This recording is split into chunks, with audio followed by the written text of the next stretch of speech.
Good evening, everyone.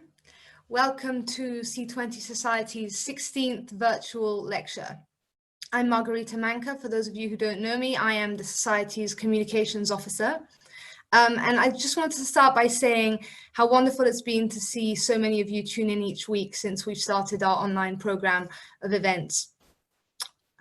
Tonight, I am delighted to introduce our distinguished guest, architect John Outram, who will be in conversation with historic England historian Geraint Franklin, who some of you may know from his talk last week about POMO, which is now available to rewatch on our website under the lectures section. Geraint is also writing a book about John Outram Architects, for which we're raising money this evening. It's a C20 and Historic England collaboration, and you can donate via C20 Society's website. And I'm pleased to say that we'll be sending a set of 8 limited edition John Outram Architecture greeting cards to those of you who donate £10 or more. And Geraint will show you these cards later on screen. Now, before we start, just a little bit about John, who, believe it or not, originally wanted to be an aircraft designer. But after training as a pilot in Canada and then realizing that that path wasn't quite for him, he qualified as an architect in 1961 and spent 10 years working in major offices, including the Greater London Council, the commercial firm Fitzroy Robinson, and Louis de Soissons, where he nurtured his interest in classical architecture. In 1973, though, he struck out on his own, founding John Outram Architects. The practice began by designing kitchens and bathrooms for close relatives, and then they progressed to commercial buildings, public buildings, like the Isle of Dogs pumping station, and a beautiful modern country house, the New House in Sussex, which has recently been listed and which will be part of tonight's talk, with its Victorian orangery and the use of a great mix of materials, which John will talk about later this evening.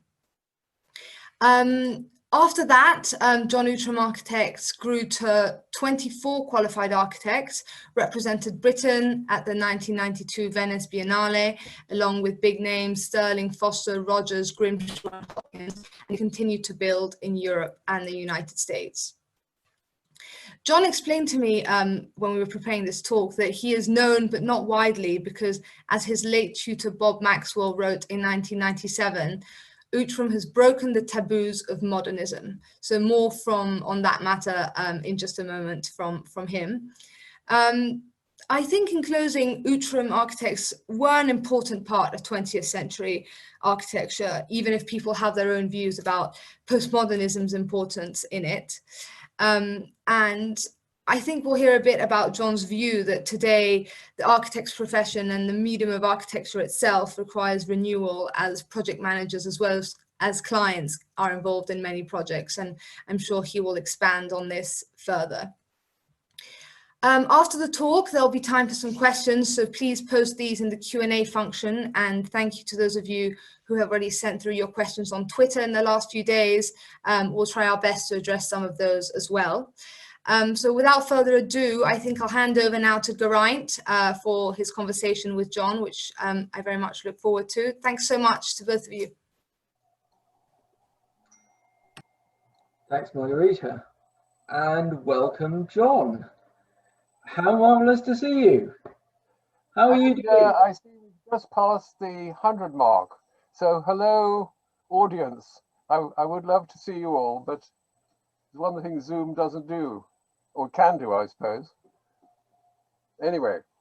How have you been keeping, John, during this extraordinary year? I've been sweating blood trying to become, you know, Zoom capable.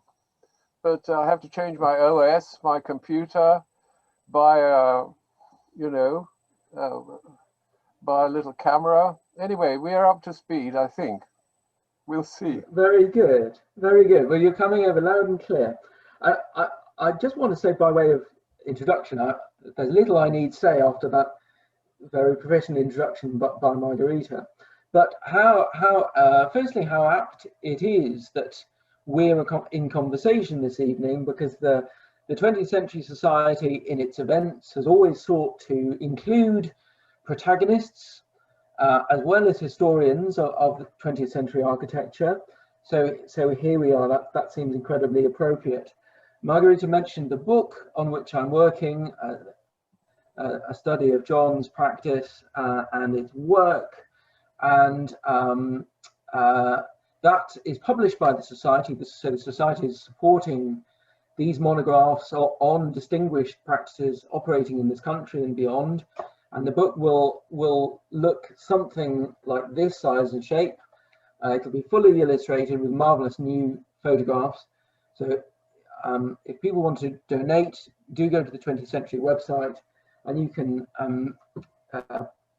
make it specific to Outram in the field.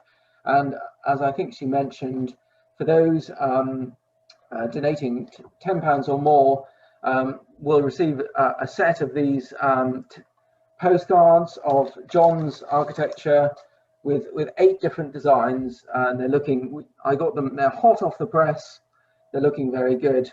So do help donate and help us publish this marvelous title. And the third reason why I think that this event is appropriate is because it's the mission of the 20th Century Society to preserve the very best of British architecture from the period after 1914, and the Society has been very vocal in campaigning for John's work and the best architecture of the late 20th century to be preserved. And it was on the 2nd of July this year that one of his seminal works in this country, the new house at Wadhurst, was listed at grade 1. An absolutely splendid achievement, places it in the category of a tiny percentage of buildings that are listed at that high grade. So congratulations, John, on being the designer of a listed building. And in celebration of that, the focus of tonight will be on his house in Wadhurst. But I thought, by way of bringing us up to that, it would be useful to set that project in context, and perhaps therefore the first part of our conversation could really lead up to that, in terms of giving some information about John's sort of formative period as a designer.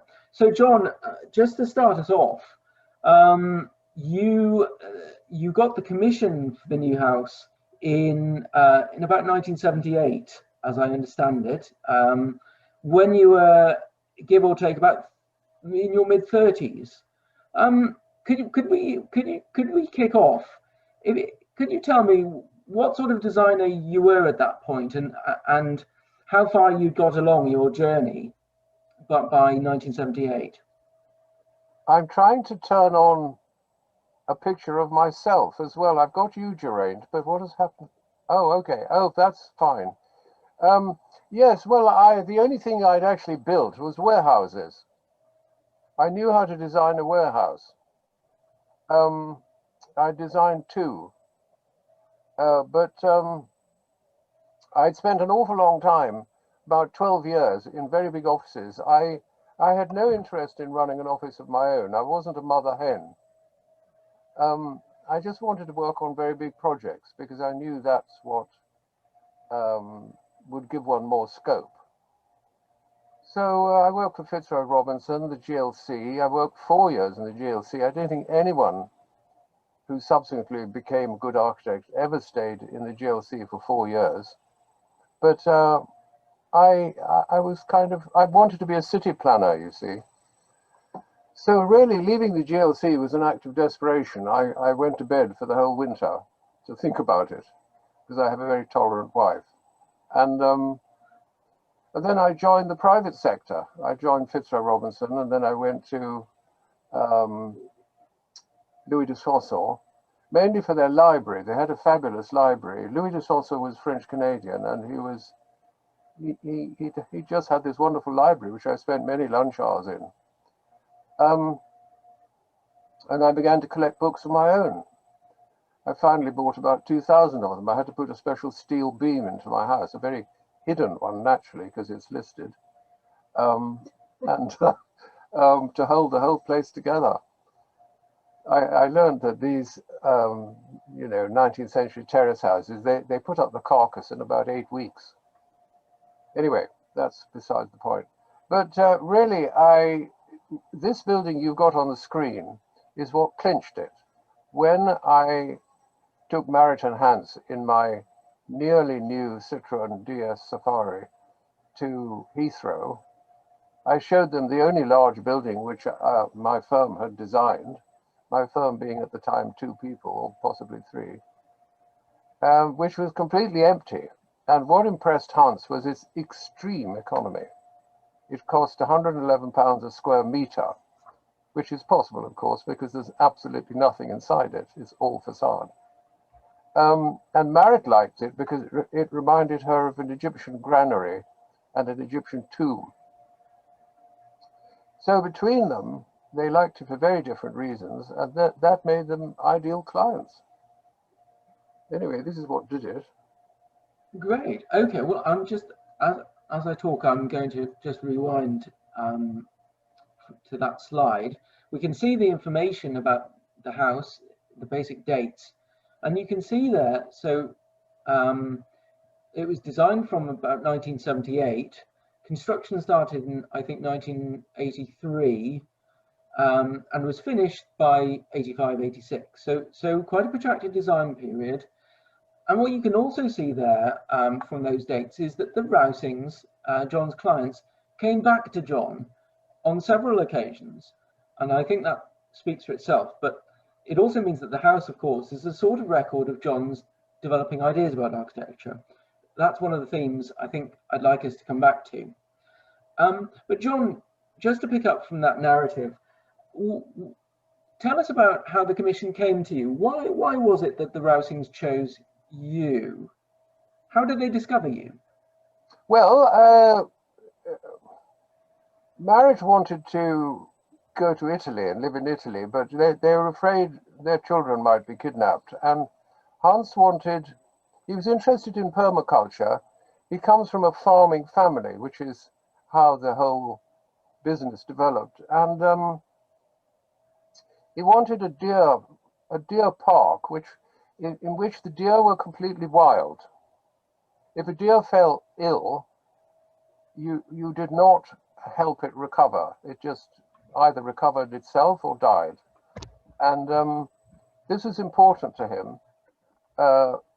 You know, there's a contradiction in permaculture between it being natural and being croppable. When something is cropped, it is artificially prolific. So anyway, it was a very interesting, that's why they bought the land. The land is sheep land, it's not cow land, so deer went on it perfectly easily. And at first they wanted to convert the orangery, which you could see at the rear of the photograph. That's the site. Is all that was left of a vast pile built by some Portuguese bankers called the Margherita brothers. And I call it in a sort of home counties Dracula style, very 19th century.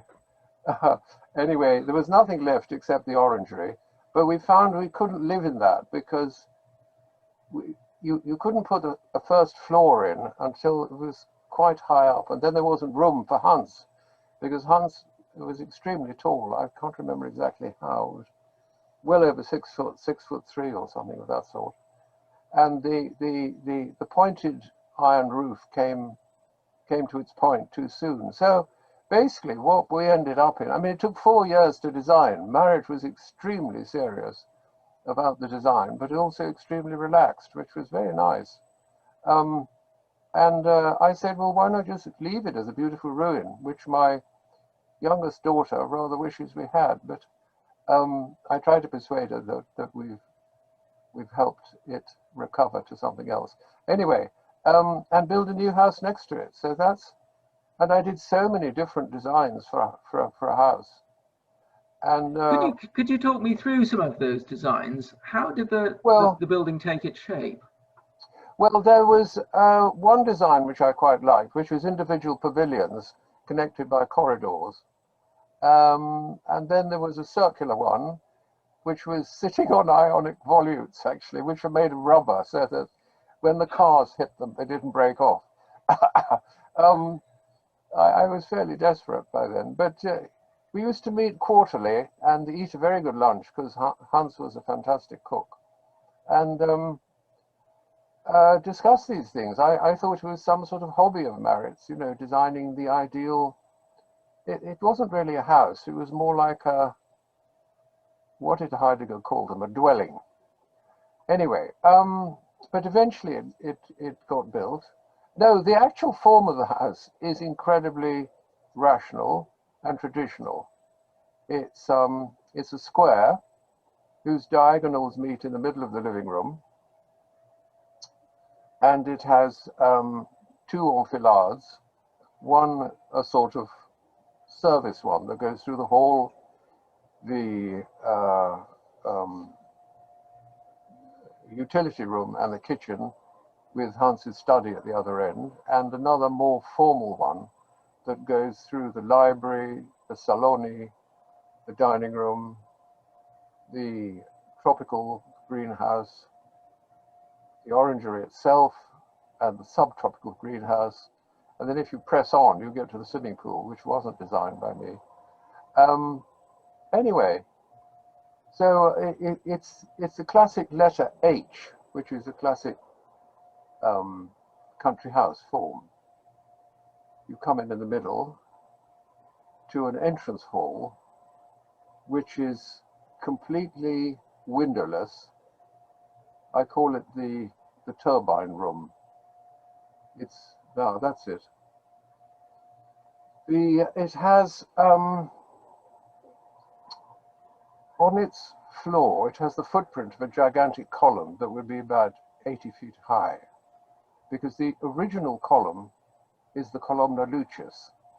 This is the column of light that I use different cosmogonies to develop my fictions, but this is a cosmogony that descends from India, where I lived for 12 years, but that wasn't the reason.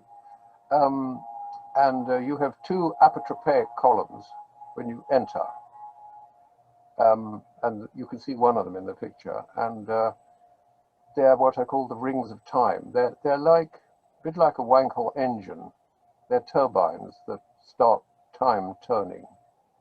And they have 365 days and 13 lunar months and 24 hours and 7 days. Well, there's 7 days run up the walls. There are 7 partitions on the walls. And it's a column of light, you see. You walk through columns of light in this house, which is more convenient than finding them made solid. John, can I, at that point, you've mentioned columns, and can you talk me through to the way to how are the columns configured? And I understand there's a mythology around the matrix of columns. We have some slides here. Yes, well, I drew these drawings to show that to mythologize the arrival at the site, which is the top of a hill. And I'm mythi in Greek means story, it means a fiction.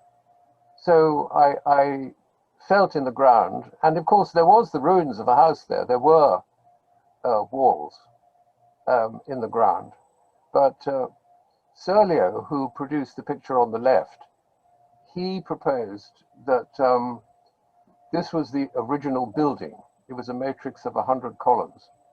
It has, in fact, a staircase at each corner, which seems quite promising. But the point about this matrix is that it relates to the idea of the hyperstyle. Hypo in Greek means underneath. So it is, and stelion is Greek for column. So it's rather strange, in fact, to have columns that are under the ground. But this is, I like to relate them to that myth where somebody throws bones on the ground and soldiers come out. This particular what's it called, metaphysic, has the entire ground seeded with columns. And I used to think all you need to produce a fine crop is sprinkle them with rather a lot of money. Anyway, so there on the left you have, now the point about this equidistant, this is actually the Garden of Eden. You know, orchards have regularly planted trees. Well, one of my clients, Henrietta McCall, is an Egyptologist who works in the British Museum and an Assyriologist. She can decipher those strange cuneiform texts. And she told me that the Egyptian way of saying it is the Garden of Idinu, and it is actually built outside the Pale of civilization in the Red Desert. You know, Antonioni made a film called The Red Desert, I think. Anyway, in Egyptian, it's Deshret. So the point is that if you walk through an infinite field of identical columns, as you walk along, everything would always be the same. It would be like Groundhog Day. You would never get anywhere different. So as you walked along, there would be no future and no past.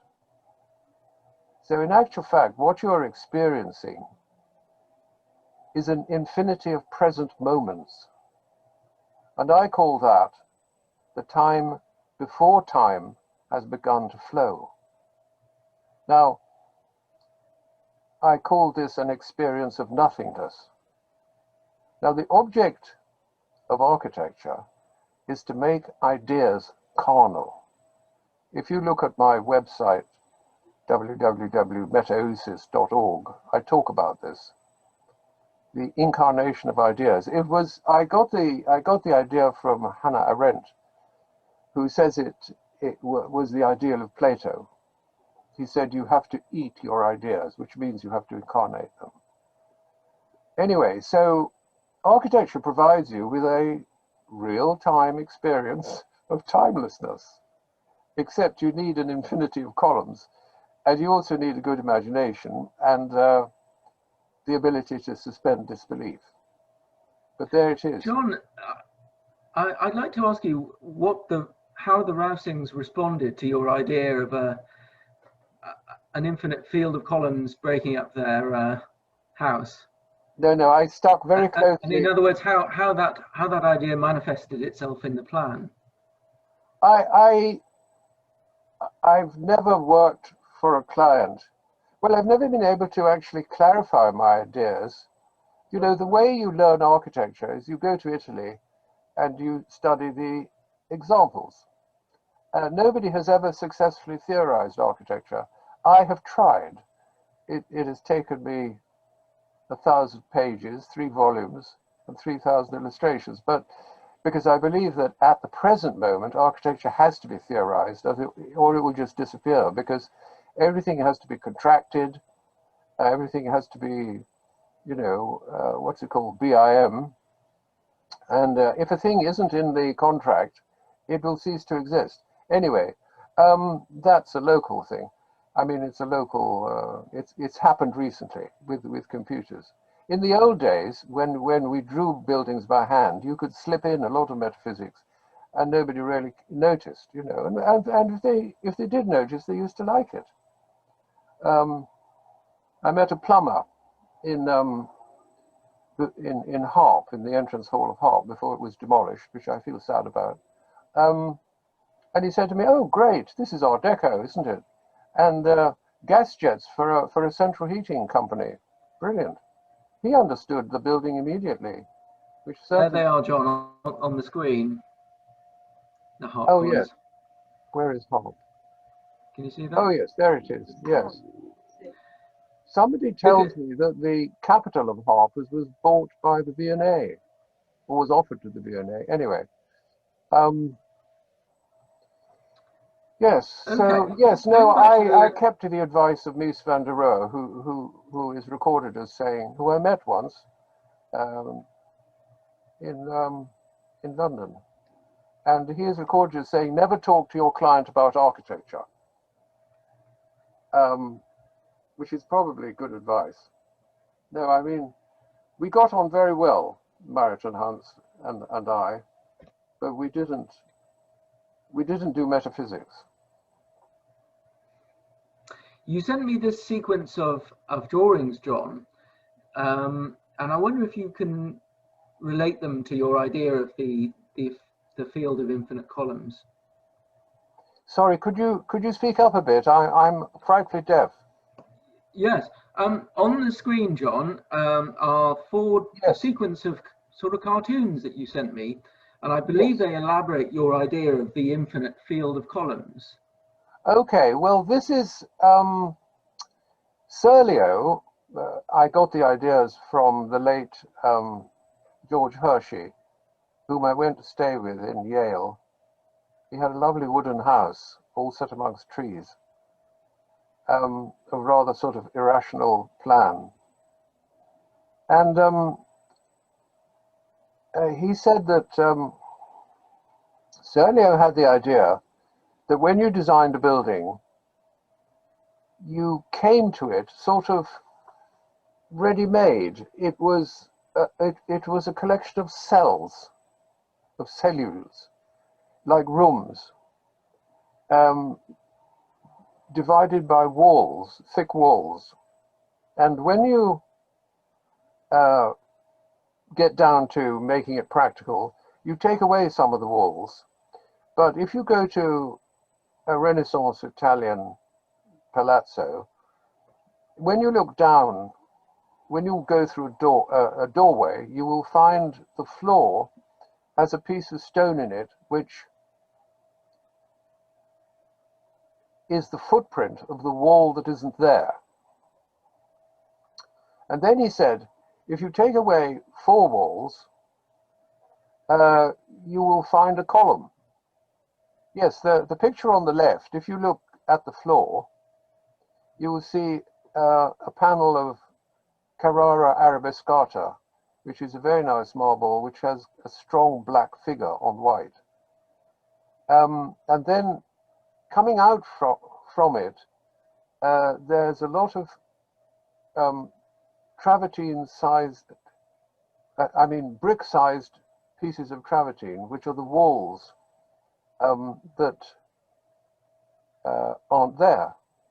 And on the left and on the right, you see it's a half panel of marble, because half the column is there, and it has 2 structural parts on each side, which in the dining room, the center panel is dark red, and the center between them is a succession of panels of plywood.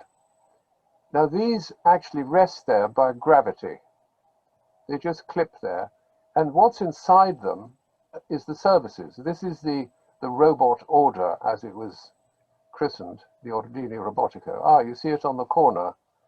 You can see that the external part of the big columns, the columns are 90 centimeters wide, because the module is 90 centimeters throughout the house. It's incredibly disciplined, the house. It's what is so beautiful about it, and what was very strange, because it resulted in an experience which I have christened a metaosis. Anyway, there is the column. You can see the rainwater pipe. I made the rainwater pipes iron, because plastic rainwater pipes make a noise when the water comes down, which actually is rather bad for elderly gentlemen. So that was the soundproofing. And now you can see the 2 bits of steel. There's a bit of steel at each corner. Steel I regarded, much to the dismay of the engineers I've worked with, as whalebone corsetry. I tell them exactly where to put the steel so that the building stands up. Steel is very good in a building because it doesn't shrink. Concrete could be a bit problematic because concrete does shrink and brick doesn't shrink. A lot of walls fell off, quite a few council house towers, because the concrete frame, which was espoused by people enthusiastic about Corbusier, shrank and the brick didn't. So the brick walls just popped off. Anyway, that's a long time ago. But you can, so I like steel because it's you know, it really is a very good corsetry, light steel work. I learned all this doing warehouses. I mean, what we used to say, what I used to joke with Marit, was that her house was built like a factory and finished like a palace, which seemed appropriate, bearing in mind their two characters. John, could you talk me through the materials on the outside of the building? Yes, well, the strangest one is the concrete made from crushed brick. You use white cement and a very white sand. You put the bricks into the mold and a layer of this white concrete, and then you back it up with grey concrete and reinforcement. Then you whip it out of the mold, and at the right moment, because this is time constrained, you polish off about 2 millimeters of the external skin to get down to the brick. Now, brick, being a ceramic, does not change color. It does not lose its color. And it's stronger than concrete. Brick buildings last longer than concrete ones. Anyway, but I christened it Blitzkrieg because I first saw it in a house we were working on in Regent's Park when I was in Louis de Sossel, and we were demolishing part of a portico, and the builder fished out a bit of this stuff, and he said, "Oh, this is Dutch concrete," and it was kind of concrete made from bricks. So then I wrote to the Concrete Association and said, "Do you have something on Roman concrete?" I thought they might have. I was trying to find out these things. This is not what one is taught in architecture school.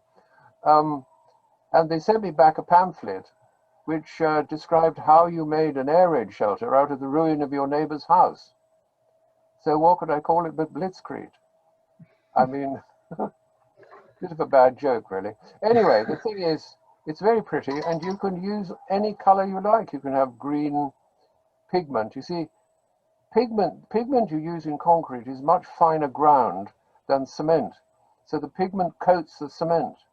So it doesn't matter what, I mean, you can use gray cement, but white cement is better because you get the color better.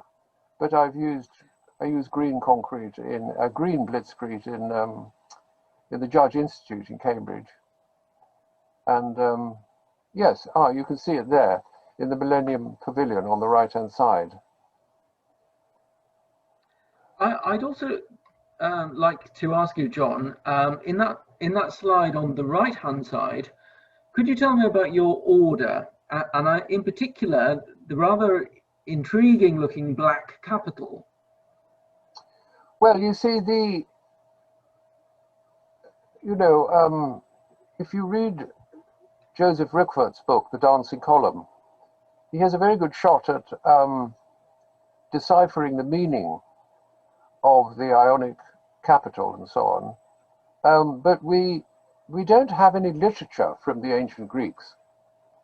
And one does wonder, actually, whether they actually produced any, because, the Greeks were very good at doing things. They were also pretty good at thinking. But Vitruvius, for example, who is the oldest, I think he's pretty well oldest architectural theorist in the West. I mean, he starts his book off by saying, well, I don't think, I'm not going to use any of those clever, long Greek words, which was tragic intellectually, really, because he was trying to drum up work. He went with Caesar on the campaign into Gaul, because military architecture, I mean, the Romans conquered by building bridges, and I mean, they and fortifications. I mean, every Roman carried a sort of heavy stick pointed at every Roman soldier, which heavy stick pointed at both ends, which he stuck in the ground at night to make the stockade.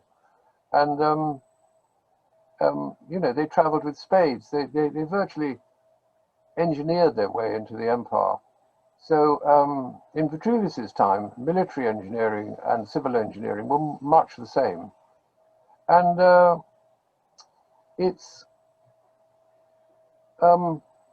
so I think personally it's open season on orders. I mean, the first thing I was told when I enrolled to study architecture in 1955 at the Central London Polytechnic called the Regent Street Polytechnic, I was told three things by the then headmaster. We didn't have deans. He said, architecture is no longer a literary subject, which I didn't know. None of us understood what he meant. And architects lost their charisma when they abandoned the orders. We didn't even know what a charisma was. We thought it was possibly a rather expensive French drawing instrument. And then he said, his third oracular statement was, my son is likely to be chosen for the Olympic swimming team. So I thought the naked male body, plus those two rather sad remarks, meant that he was a disaffected classicist who wasn't going to participate in welfare state modernism. So that's a context, really. My order is very simple, as you see it in front of you. It's got sort of water at the bottom, or rather, it's a whole lot of pebbles, which are like little eggs. So it's kind of gestation in the marine environment. And then it's limestone, it's concrete made of limestone, the white band, which could be something earthy. In fact, they're little creatures, aren't they, who've died in the warm sea. Then above, we've got the blitzkrieg, which is kind of air and fire all together. I mean, I made all this much more explicit in the Millennium balcony, which Margherita asked me to create for the year 2000. But the capital is more amusing. The capital is a cube. Caput is head in Latin. And I've made the head square because we evolved on Earth. I don't think human beings will ever be very happy on other planets. But that has, I mean, the first expedition to Mars is going to be staffed entirely by women because they're smaller and lighter and more cooperative. And if there are any boys on Mars, they'll just be born there. Anyway, so What about the function of the capital, John? well, the functions come secondary. The metaphysics comes first. You see, the head, I've left the human head cubic, but it contains a sphere because the head is where thought occurs, and the sphere is ambitious to know it all, and then the holes are the apertures in the head, of which the principal is the third eye, by which you look in. A pediment always should have a circular hole in, because that represents the third eye into the cargo of the entablature. I mean, all this took me, let me see, 17 years to write. So we are going through it fast. So I adapted it, you see, I adapted this capital to every possible purpose. It sucks air in through the top to the airing cupboard, which was fairly ambitious, but it worked. And it also produces smoke. And then it also produces, there are gutter overflows. If I have an internal gutter, I always try to do pitched roofs. I've known architects who were given a prize, and at the very morning that the prize occurred, their roof collapsed because it was flat. Anyway, and it also has security lighting. So what I like, you see, is architecture is metaphysics, building is physics. Building addresses nature, architecture addresses us. It addresses our strange ability to create an artificial world, which is human and not natural. We have to adapt it to nature. One of the ways we do this is through architecture, but metaphysics is about culture. John, having said that, I wonder if you could now talk us through the later addition you made, some 15 years after the completion of the house, for the Millennium Pavilion. Why did the Rousings come back to you, and what did they want, first of all? Well, Marriott wanted to build something for the Millennium. And we worked out that this was just a kind of balcony. It was a sort of proscenium. And it has, as it were, hatched out of the very restrained flat pilasters of the house. It's on the same module. It's still the same 90 centimeters footprint. Now, it's a 5-stage narrative with an entablature. In actual fact, in my metaphysics, the entablature is the most important part of architecture because it carries the DNA, it carries the message, it carries what. I got this to a certain extent from Mark Jarzenbeck, who's written a brilliant book about Alberti. Alberti as a writer, as a humanist. Alberti says to architects, don't read books on philosophy, they will only confuse you. Read my book, De Architectura. And he has a role for architects, which is to introduce philosophy by stealth, introduce truth through the most advanced medium, which is actually images. The first thing a child sees when it focuses its eyes is its mother's face. And what I call the figura is the most powerful medium of communication. It may not be the most sophisticated, but it certainly is the most powerful. And it's what Hannah Arendt meant by Plato says, you have to achieve at the end of your discourse what she calls the huron. Now, I'm not an ancient Greek scholar, but I know one or two who are. And they say it's related to the verb horizon. But anyway, the point is it's a vision. It's a vision. It's ultimately a vision. So anyway, this is what this column is. The bottom cube is gestation. Oh, and also you can see at night it lights up. It becomes a columna lucis. And it's got 4 blue flanks, which means it's underwater, and it's got a strange collection of black marble eggs, which are lacquered to make them look black. So this is where you gestate. This is where you grow in the womb. And it's also where we began in our marine environment. So it's both an ontogeny, that's to say the history of the individual, and a phylogeny, a history of the species. I mean, human beings began, well, one of the ways we began is as a worm, a marine worm that had light-sensitive cells at one end, and these turned into eyes after some rather long delay, I dare say, and so we became spinal and directional. So that's the bottom part, that's the cubic part. Then the next bit above, the green, is when you're born, when you feel gravity, and you, this is again a Vedic iconography. They've got petals, so it's sort of lotus.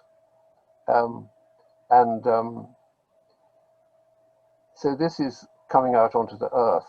And the phase, of course, is amphibian, when we left the sea and became amphibian. Then the section above that with the blue stripes is air. So this is when you take your first breath, your cry floats out, and it's the territory of speech, what I call the ocean of the voice. Then the transparent section is solid crystal glass. We had to make 5 to get 2 because it's very difficult to anneal, to cool down. It's the walls are 4 inches thick. It is a tube, it is hollow, and it is structural. It holds up the entablature. And this is fire. And then above that, there is the 5th element, which is absent from classical Greek metaphysics. It's thought. All my capitals tend to be shiny and black. I think of them as the curvature of space or something, but I have difficulty producing an iconography of thought. So the whole thing holds up in entablature. But as I said, the entablature actually arrives. I mean, Indra McEwen wrote a brilliant book for her PhD called Socrates' Ancestor. And it's about how technology precedes philosophy. It's probably not very good news to Britain because we've exported all our artisans to China. But artisans are the source of philosophy. Making things comes first, making ideas grows out of it. So this is a raft, and that's another story, and it carries, in this case, a green copper pre-patinated, which turns into a canopy, actually. It extends as a canopy, and the roof is actually rather paradoxical. It really should be an image. It should be the cargo of the raft. As I say, the DNA of the architectural narrative. In actual fact, it's a whole lot of louvers which have got little gutters, because the idea is that you open them because of our rather strange climate, which doesn't know when it's going to rain or sunshine. So the rain doesn't drip on the people underneath, because it has chairs and tables underneath now, even though the site is terribly windy, being on a hill, of course, 16 miles from the sea. And it lets in the light. So you can see from the shadow bars that it lets in the light. Anyway, the house and John, is mainly metaphysical. right. Oh, there's the door. You can see the door. Those stainless steel ribs turned into a door handle. And you can see the structural glass and the rainwater pipe, which is made of borosilicate glass from laboratories. And the steel rod there is to fix the lights to. And you can see the green blitzkrieg. You see the size of it. You see everything.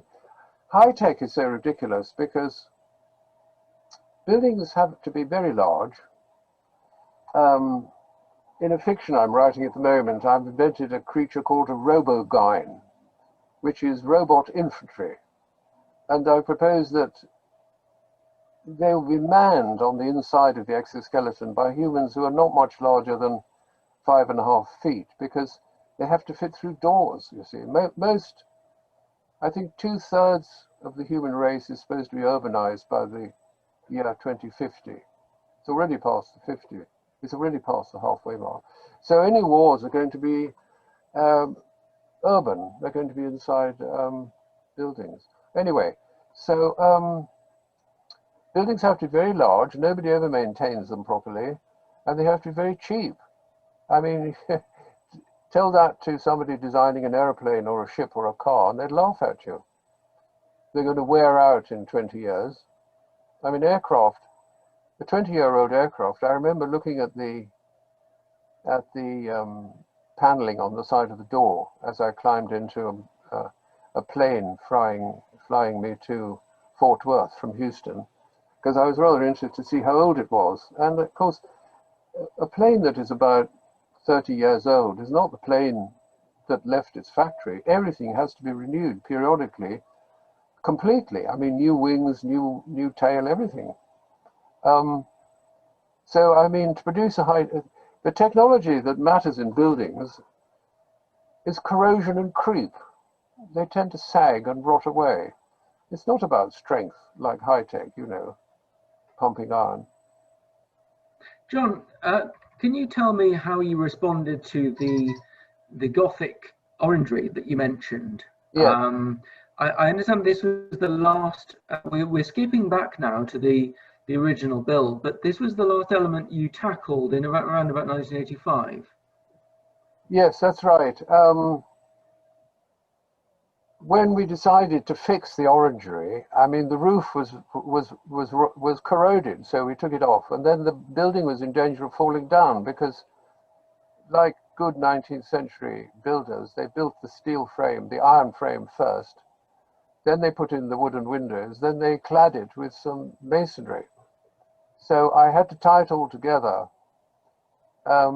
which I did with a L-shaped beam above the windows. And then I dressed this with a heavy green cornice. And this is how the building was opened.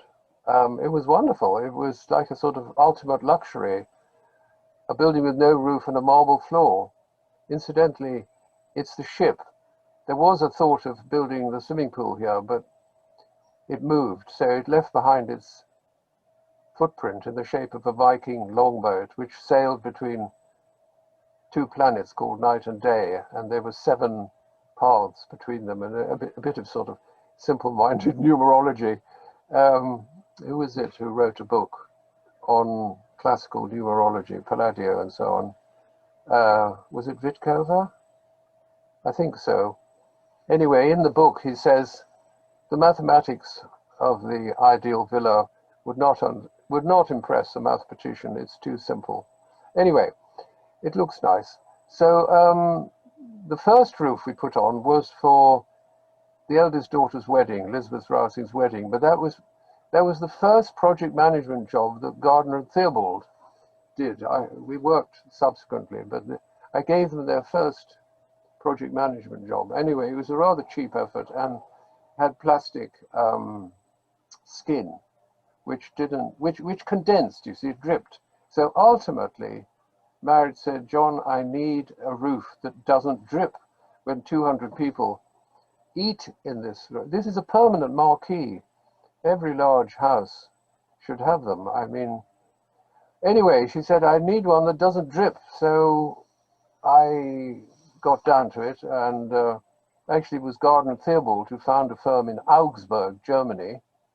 When I said to Hans, well, we found a firm to build the roof there in Germany, Hans was a master of Hans believed strongly in a great economy of expression.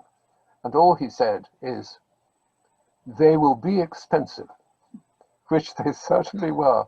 But it's an amazing roof. It's triple glazed. It's 10 degrees cooler inside. When it's really hot outside, that orangery is 10 degrees cooler inside. It doesn't. I designed originally some sort of nice color printed tents that would keep the sun out. It's extraordinary. And it has these monocotyledon plants inside, which need apparently this rather reserved temperature. Oh, the fans, I have to tell you about the fans. They're called big arse fans. They come from the States. I wanted some really big fans because I like big fans that turn slowly.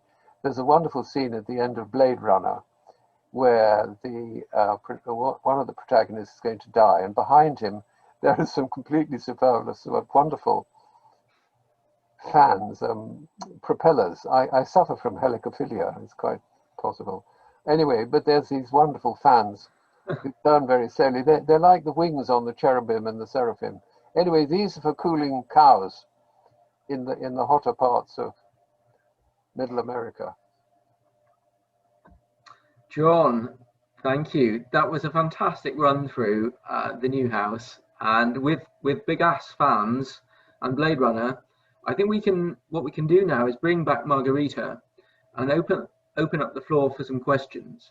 If anyone has any questions they'd like to ask, please put them in the sort of chat panel. So do ask John anything you'd like him to anything you'd like him to answer. But I'm now going to hand back to Margherita. Thank you so much. Thanks, John. Thanks, Geraint, for that wonderful journey into your marvelous work. I think it would be great if I'm just going to delve into some of the questions that have come in from Twitter.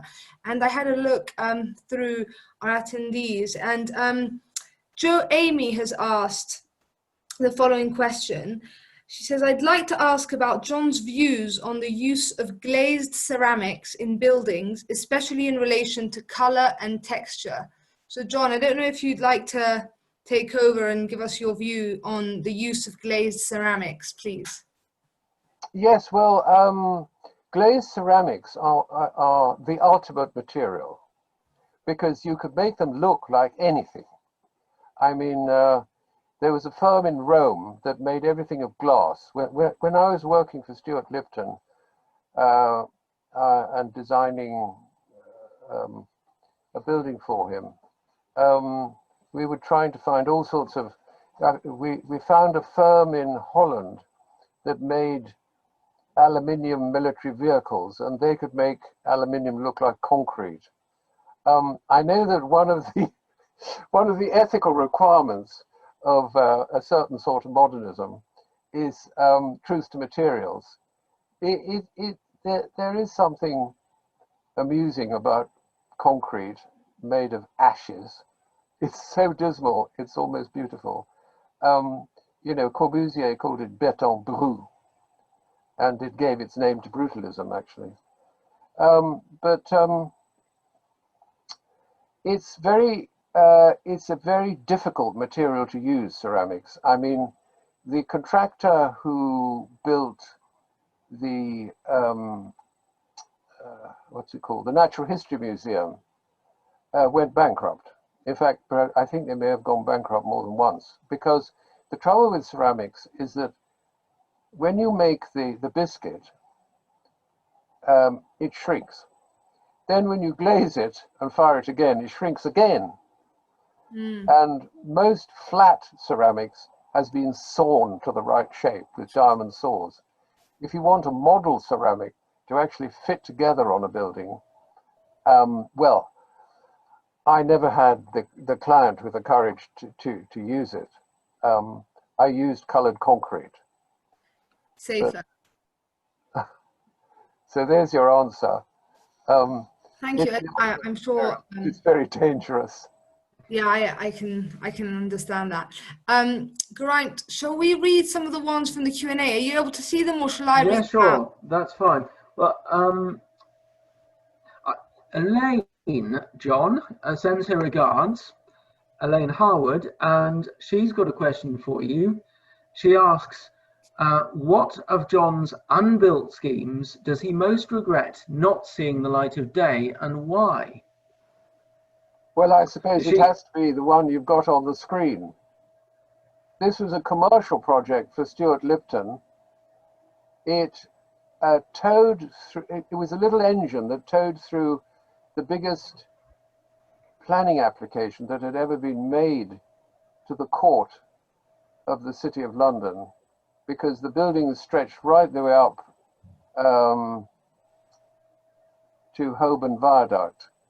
And this was actually the only building that wasn't built. And the reason was that Stuart couldn't get hold of the building behind it, which was needed to make the floor plate big enough to pay for the facade.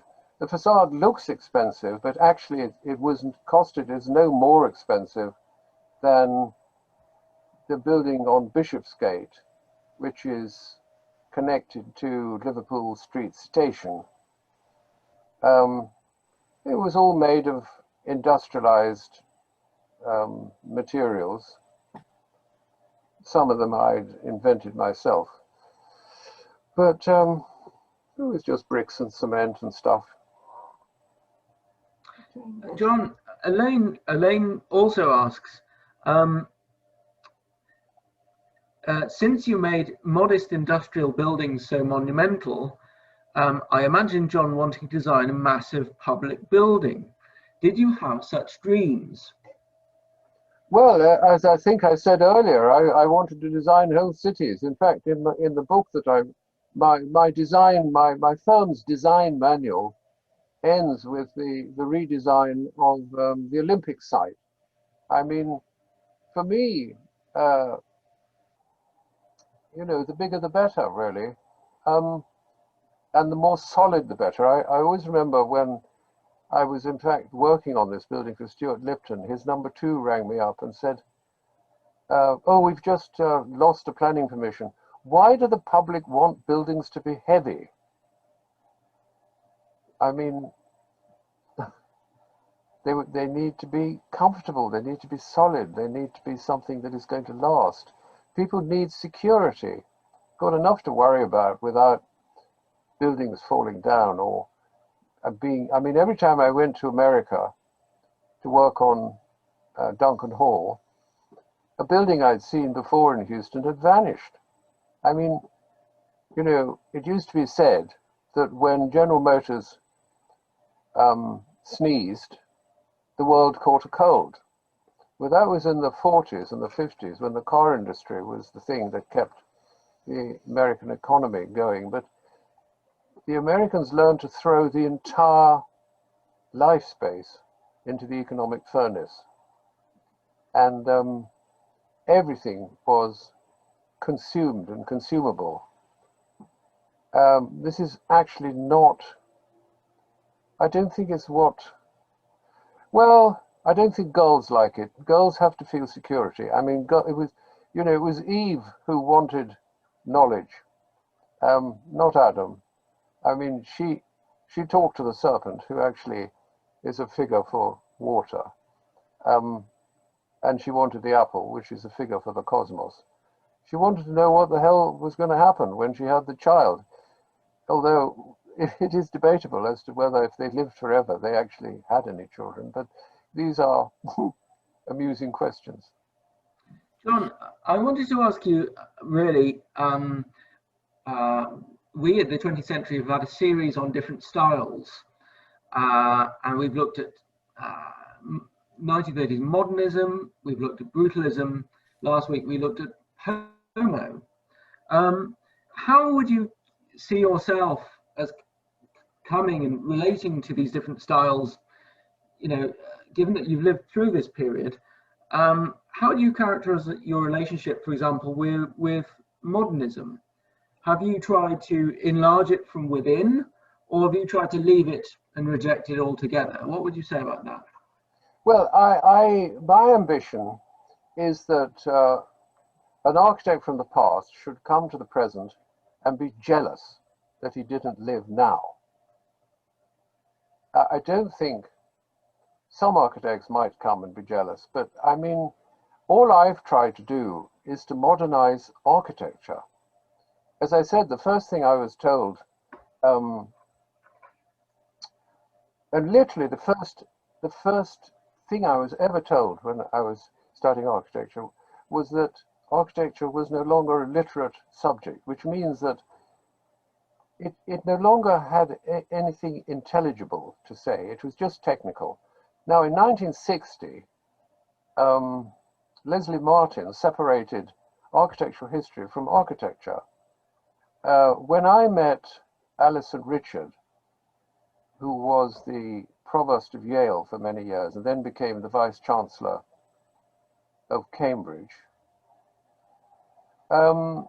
she told me the story of why she issued the closure order on the architecture department in Cambridge. She said, I kept writing to them and they never replied. But what I was writing to them about was to show some life. Well, I suppose she was an anthropologist. She's a world-renowned expert on the Madagascan lemur, who are apparently matriarchal. Anyway, she just, I said to her, I said, well, look, as far as I'm concerned, Martin performed a hysterectomy on history. And one doesn't expect a department which is disconnected to its etiology, to its history, to its long history, 9,000 years, to ever produce any live issue. I mean, how can it? One knows that the humanities are not a natural territory. They are created by culture. If you disconnect something from 9,000 years of culture, architecture is older than writing, especially scripted architecture. I met Jimmy Mellart, who discovered Çatalhöyük, I think it's called. Anyway, I mean, he showed me that Çatalhöyük was entered through its roofs, through its ceilings. They hadn't even invented the hinge. They certainly hadn't invented writing.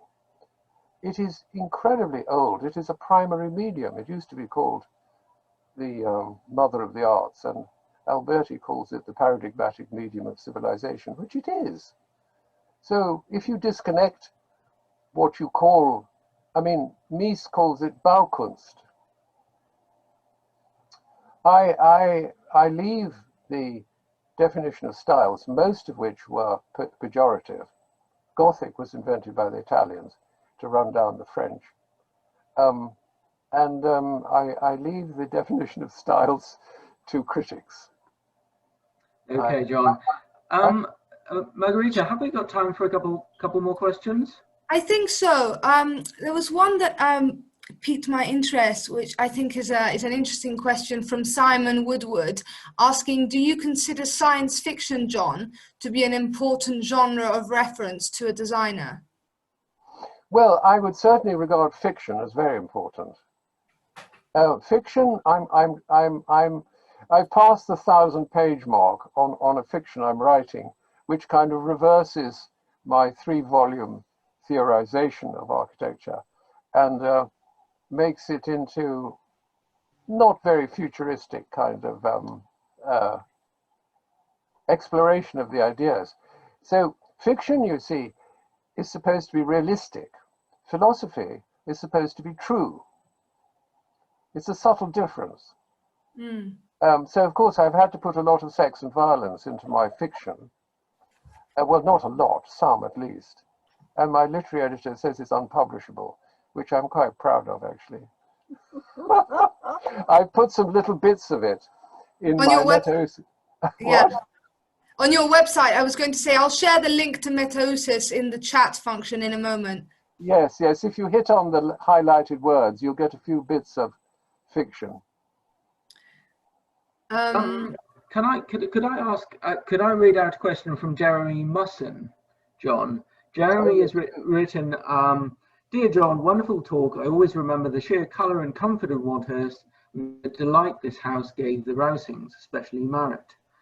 To me, there's a very strong connection between your architecture at Wadhurst and the surprisingly dramatic views there. It felt as if the walls fell away on one side." He asks, how influential was the setting and landscape to you? Oh, it was very important. Every room had to have a window. The view was really very important. I mean, Hans wanted his permaculture. He knew everything that was. He knew what every blade of grass was doing. It wasn't just a picturesque view. And Marriott, I remember her standing in the raw red steelwork, looking out and saying, I hope I can remember,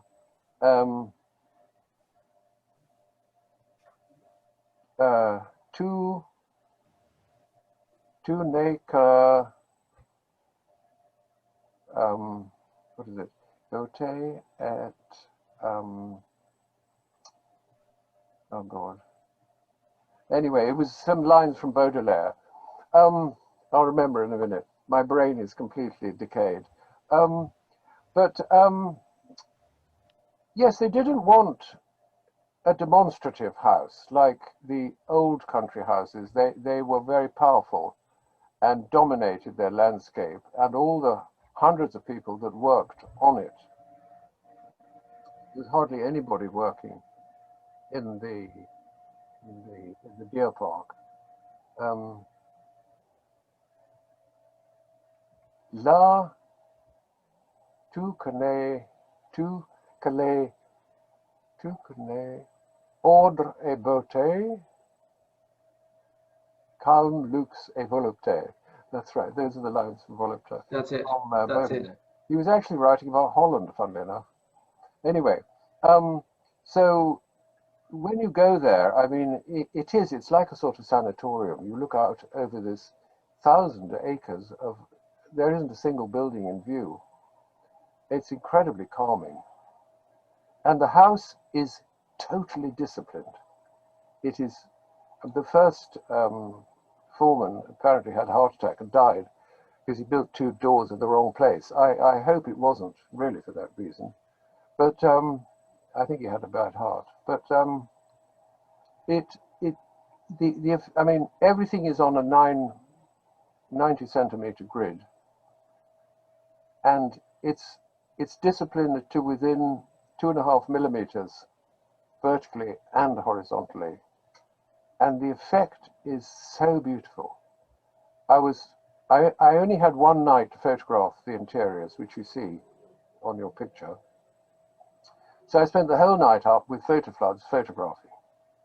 I had a little nap on one of the beds. Then I spent the next day photographing the outside, which happened to be sunny, because that was the only time between the builder disappearing and the furniture appearing. I only had those few hours. And after it, in the afternoon, I leant against one of the Blitzkrieg pilasters, which was warm. And I had this, I closed my eyes and I heard a gong, a sort of sonorous sound. And I had the impression that if you'd hit the house with a hammer, it would ring like a bell. Now, in fact, the house is made with all the usual rubber.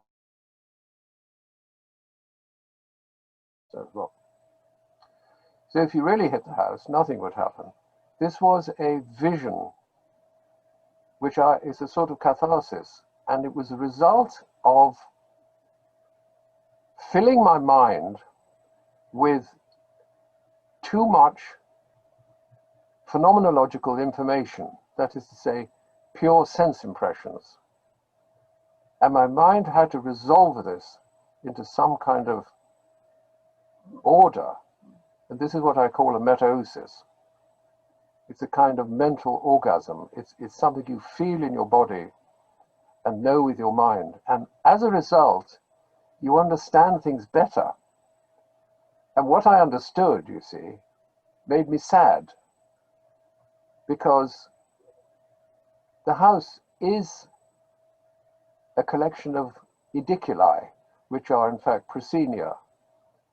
But there was nothing in the proscenia. I mean, Margherita originally wanted to use a hand-block French wallpaper on the walls of the dining room until she found a scene where the conquistadores were killing the Aboriginal Incas or Mayas, and so she decided that she couldn't really do that. I mean, Margherita always said to me, if you have the power of a great fortune, you must always do things to the best. It's gone. You must, sorry. Don't worry, I'll get it. The power of gravity is very strong here. Very, very, very powerful. Yes, I'll pick them up. In fact, I'll leave them and I'll pick them up afterwards. All right, fine. While you're talking, John, about the new house and details, we did get a question specifically around whether there was anything that you wanted to do that maybe the Rousings didn't go for, whether you are at liberty to talk about that, and also whether the floor of the orangery has a particular meaning. Okay, well, I'll deal with the first one. I mean, Yeah. there are always, when you work for people, I always strove for the company of people who are cleverer and more cultured than I am, which is the only way to learn how to get on. I was very happy. I never objected, you know, when they said no. So fine, you know, they said no. They said no lots of times. They never told me what to do. Never, ever told me what to do. They left it to me. This is the right, as far as I'm concerned, this is a correct relationship between a client and an architect. Mm. I once tried, we used to hold competitions in the firm if we had a project. I once was unwise enough to show a client the result of the competition. I could see immediately that it did not please him. He wanted the architect that he had contracted to get it right. He didn't want to make the choice himself. Anyway, that's beside the thing. The question of the floor of the orangery, it's a boat sailing through the sea. You see those sort of stripes, which are in fact zigzags. I very much like mosaic, because I like the distance between the drawing and the, as it were, I like a drawing that is kind of animated. So this is the sea anyway, which has waves, so I suppose that's legitimate. But yeah, it's about a lot of, you know, there's the bark of the sun in Egyptian mythology. Obviously, I mean, Hans was a Viking, so this is the longboat. The thing about metaphysics, the thing about culture is it's really all mithi, it's all stories, it's all, what's the right word, analogies and representations. People are frightened of it because they think they'll be imposed on. But the solution is to produce a lot of stories. And also abstraction is quite nice because abstraction is polysemic. It can carry multiple meanings. So people don't want to be talked to. They don't want to be imposed on. That's my experience. So I think in the end, for example, I got into a lot of trouble in Cambridge with the decoration, which I'm talking about tomorrow at lunchtime. I got it right in Texas because it was more abstract. The actual internal, because you know, yeah, there it is, you see, there's the ceiling in Houston, Texas, in Rice University, and it has multiple meanings, and so does the floor. The columns we never did, but they're very brave, the Texans. They're the only client I've had that bought all of me. Everything I could give them, they bought it. But they're a young country. I think that's a good point on which to leave it. I think John's perhaps, I don't know if John would agree, but perhaps the ultimate realization of his architecture in terms of his built work. At that point, can I thank you, John? It's been a fascinating hour or so. I've learned an amazing amount, as I always do. And can I also thank Margherita for chairing this whole thing? And I'll hand back over to you, Margherita. Thank you. Thanks so much. There are still a few questions, but what I'll do is I'll put them to one side and maybe we can figure out a way to get answers to all these sort of interested audience. Thank you so much to both of you. I wonder if, Geraint, you could quickly show the postcards again that we will be sending to any one of you who kindly donates £10 or more towards the C20 20th Century Architects series book about John Outram architects in collaboration with Historic England, which Geraint is researching and writing. And other than that, next week we have another great talk with printmaker and illustrator Paul Catherall, so you can register on our website for that. If you've enjoyed tonight, please consider joining C20. We have plenty of member benefits which you can read about on our website. And I think that will conclude the evening. I'd like to personally thank John once again for spending the evening with us. It's been very inspiring indeed. And goodbye from me. Goodbye from me too. And from me, thanks again, John. Thanks, Margherita. It's a great pleasure. Bye, everyone.